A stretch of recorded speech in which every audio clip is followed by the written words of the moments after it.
Right, mastreets social media, manoswera nichiona kuti nyaya dziri kufamba sei. Aiwa, ndinayo nyaya ndoda ndinge ndinosvitsa kwamuri nekukasika. Imobva mataura comment section kuti munofungei nezvenyaya iyi. So chekutanga kana uri munyowani paSen TV usati wasubscribe, nokurudzira kuti udi usubscribe. To subscribe is for free.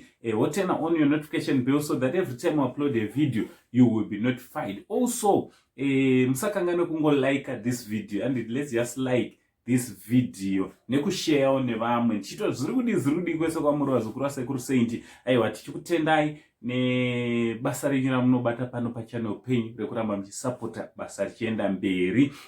So nyaya ndauya nayo muprofita vamwe anonzi ivo Micah chiremba, avo vari kunzi ivo vakatiza nemotikari yemunhu uyo wavakanga vachishandira.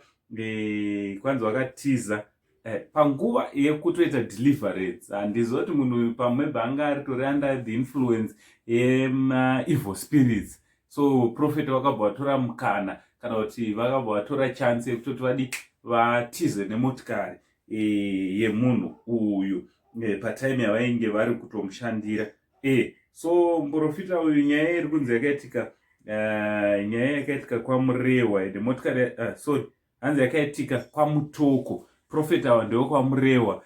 Mhando yemotikari yavakatiza nayo imhando yeBelta, Toyota Belta. Ndofunga vazhinji munoiziva. Yanga iri worth $4,000. So ndo nyaya dziri kutenderera mastreets vazukuru. Amene munozviona sei kuti iwe unoenda kune munhu waMwari uchitoti ondauya uzoti uzoshandira uzobatsirwa, munhu waMwari obva atora advantage yekubatsirwa ikoko obva atiza. Tingamuti munhu waMwari here kana kuti amen? Matsotsi awanda, ngatingwarire vazukuru matsotsi anouya achida kutora advantage, achida kutora mukana wekutobira vanhu nekuda kwekuziva kuti zvoni unenge une problem. Handiti vakafanana nemuprofita uyu anonzi Micah chiremba. Ndonyaya ndati nduye nayo vazukuru.